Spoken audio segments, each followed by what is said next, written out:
الذي جعل لنا محبة ورحمة في قلوب الإنسان. أشهد أن لا إله إلا الله وحده لا شريك له وأشهد أن محمدا عبده ورسوله. اللهم صل وسلم وبارك على محمد أشرف المرسلين وعلى آله وأصحابه أجمعين. أما بعد فيا عباد الله اتقوا الله حق تقاته ولا تموتن إلا وأنتم مسلمون. أعوذ بالله من الشيطان الرجيم. بسم الله الرحمن الرحيم. فمن كان يرجو لقاء ربه فليعمل عملا صالحا ولا يشرك بعبادة ربه أحدا. صدق الله العظيم. اللهم رب اشرح لي صدري ويسر لي أمري واحلل عقدة من لساني يفقهوا قولي. Jamaah kaum muslimin, sidang Jumat yang dimuliakan Allah Subhanahu wa taala. Marilah kita selalu memperbanyak rasa syukur kita kepada Allah atas segala karunia nikmat yang Allah berikan kepada kita. Karena dengan nikmat itulah yang masih berlanjut, yang bisa kita nikmati, pertanda bahwa kita masih diberikan kehidupan oleh Allah di dunia ini untuk menghadapi kematian dan setelah itu menghadapi kehidupan.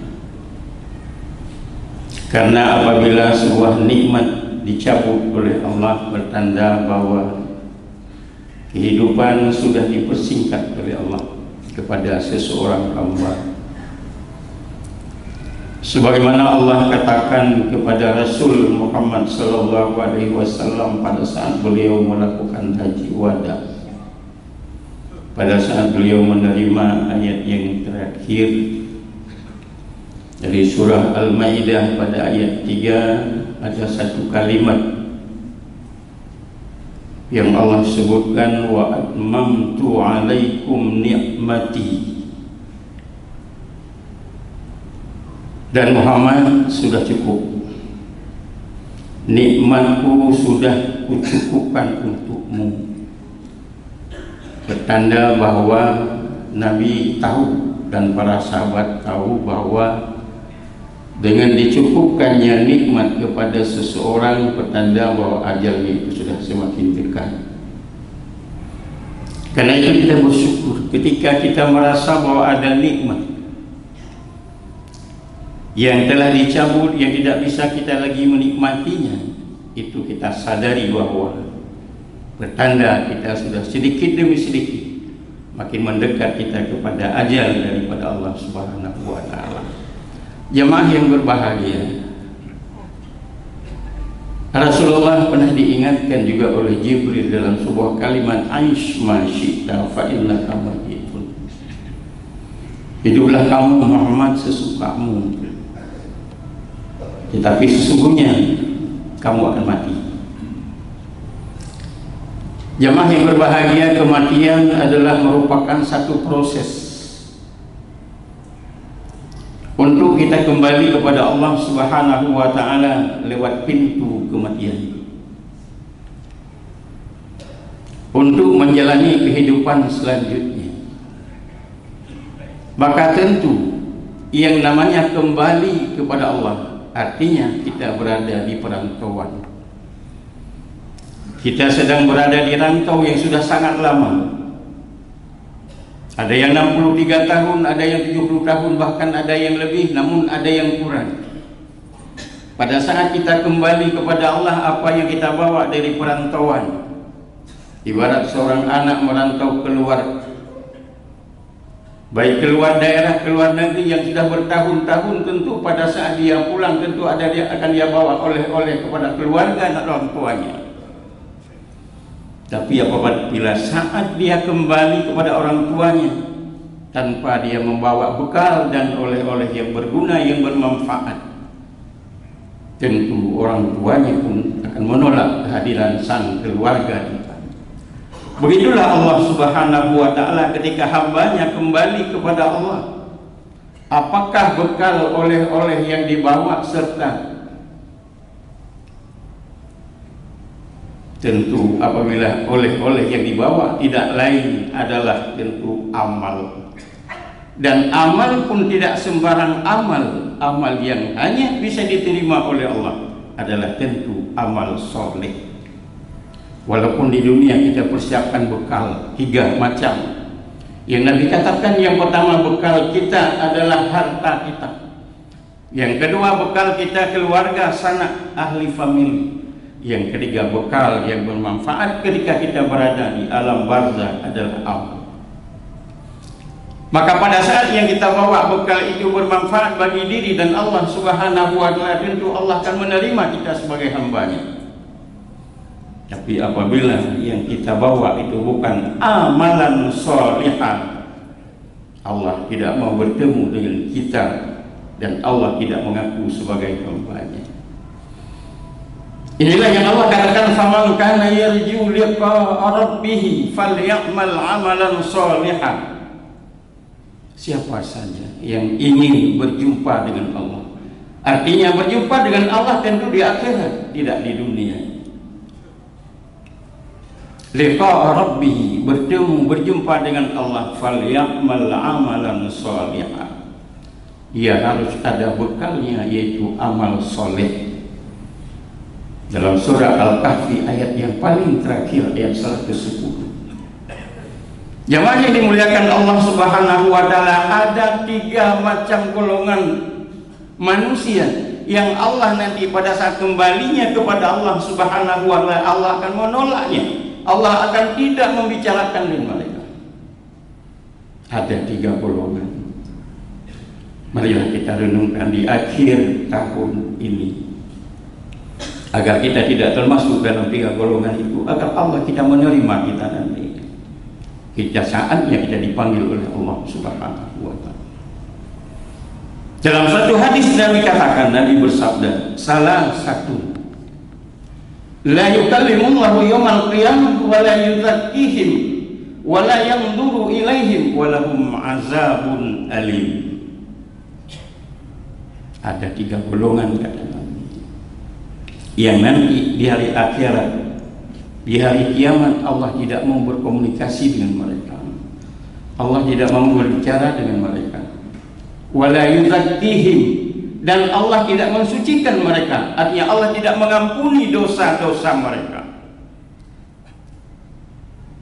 Wala yanzuru ilaihim, dan Allah juga tidak memperhatikan mereka.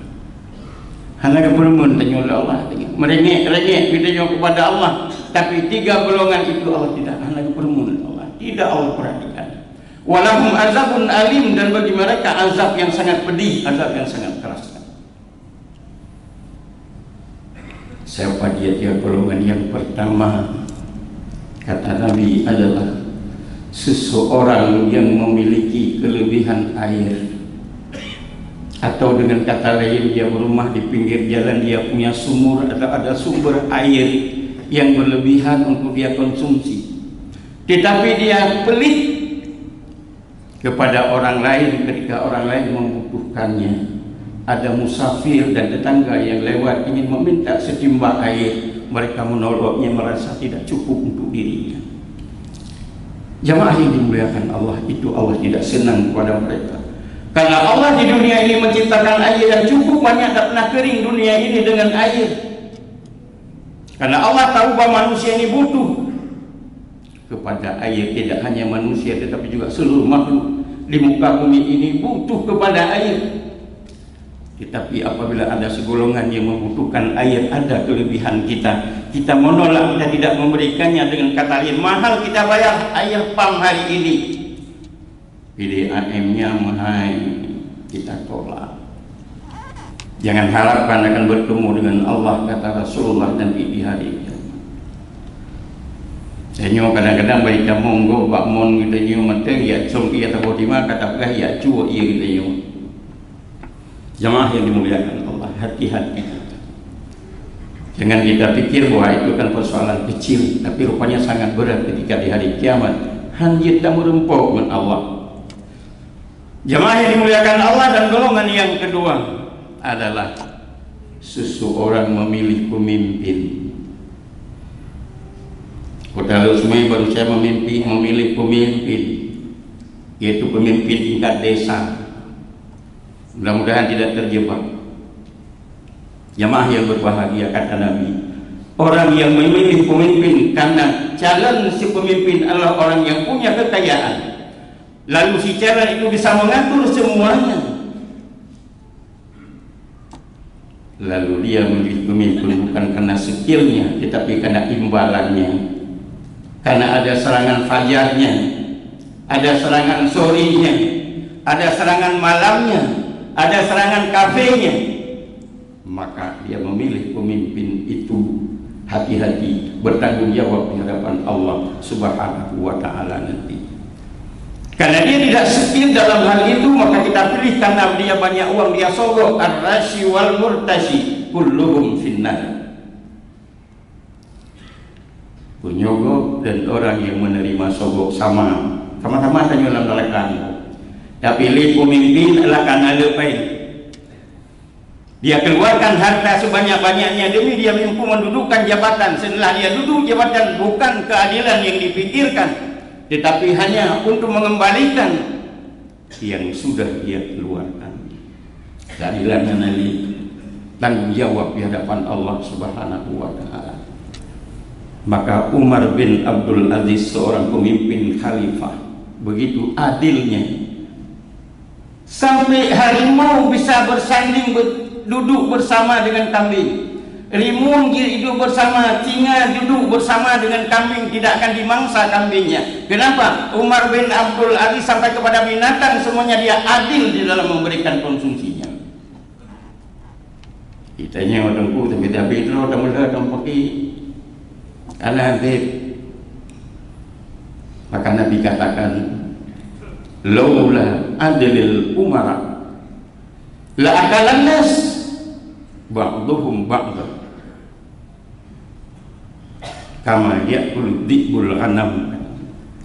Kalau bukan karena keadilan para pemimpin, sungguh manusia akan menginjak manusia lain. Sungguh manusia, segolongan manusia akan memangsa manusia lain seperti serigala memangsa kambing.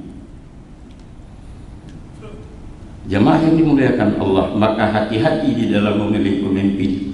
Jangan yang kita pikirkan hanya kepentingan pribadi, tapi pikirkanlah kepentingan bersama umat. Maka Abul A'la Al-Maududi menyebutkan dalam sebuah karyanya Al-Khilafah wal Mulk. Apa kata beliau? Jangan pilih pemimpin karena tiga hal. Karena bagi mereka melekat tiga hal. Apa itu? Yang pertama zalim, yang kedua fasik, yang ketiga fajir.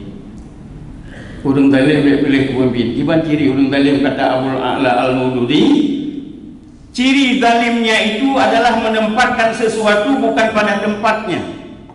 Yang zalim, siapapun dia, menempatkan, meletakkan sesuatu bukan pada tempatnya, itu adalah zalim. Kadang-kadang ada seorang pemimpin menempatkan karyawannya, bawahannya bukan pada skillnya. Skill A ada duduk buat skill B, itu zalim. Maka hati-hati jadi pemimpin, menempatkan sesuatu bukan pada tempatnya. Karena itu yang kita serahkan adalah amanah. Iza zuyi'atil amanah fantadhiris sa'ah. Apabila amanah sudah disia-siakan, tunggu masa kehancuran. Sahabat bertanya, tiba niatkan amanah ya Rasulullah, iza wussidal amru ila ghairi ahli fantadhiris sa'ah. Apabila sebuah urusan diserahkan kepada bukan orang yang ahlinya, zalim, tunggu masa kehancuran. Maka zalim, fasik. Yang kedua fasik. Arti fasik kata Al-Maududi adalah yang dimaksud dengan fasik keluar dari kebenaran. Yang benar disingkirkan, yang salah dimunculkan, itu fasik. Maka ikuti yang benar. Kebenaran sudah jelas. Al-haqqu min rabbik, kebenaran dari Tuhan. Yang tidak benar jangan ikuti.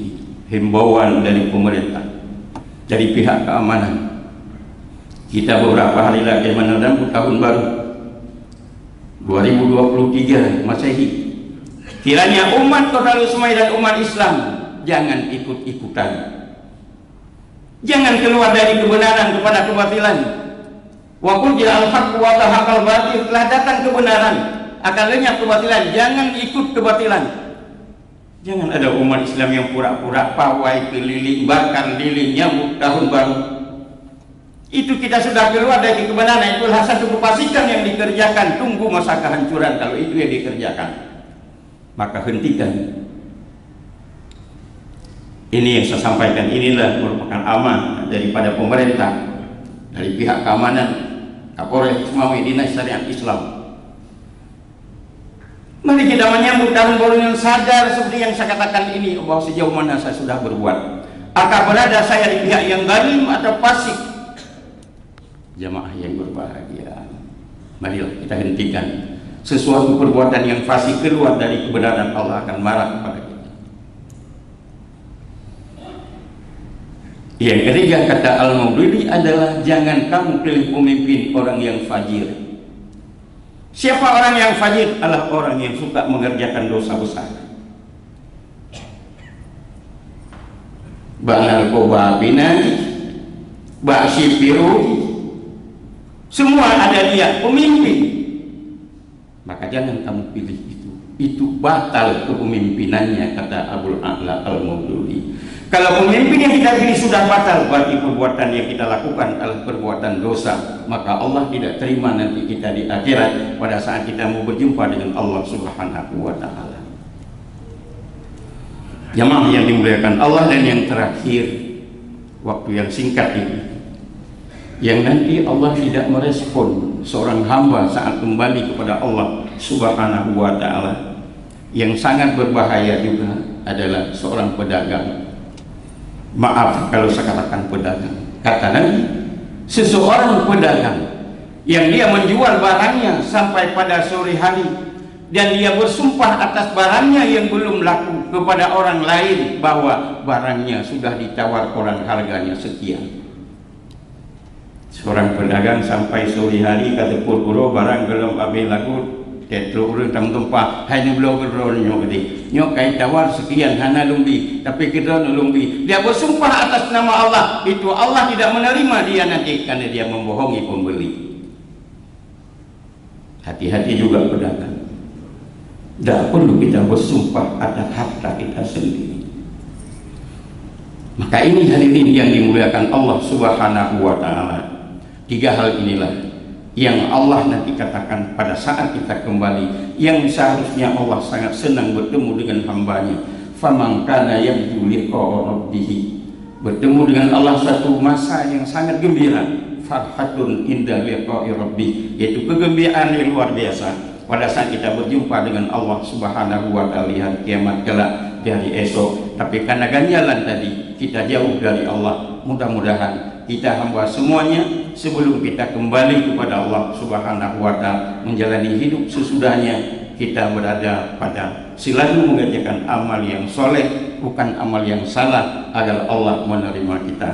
Barakallahu li wa lakum bil Qur'anil azim, wa nafa'ani wa iyyakum bima fihi minal ayati wa dzikril hakim, wa taqabbala minni wa minkum tilawatahu innahu huwal ghafurur rahim.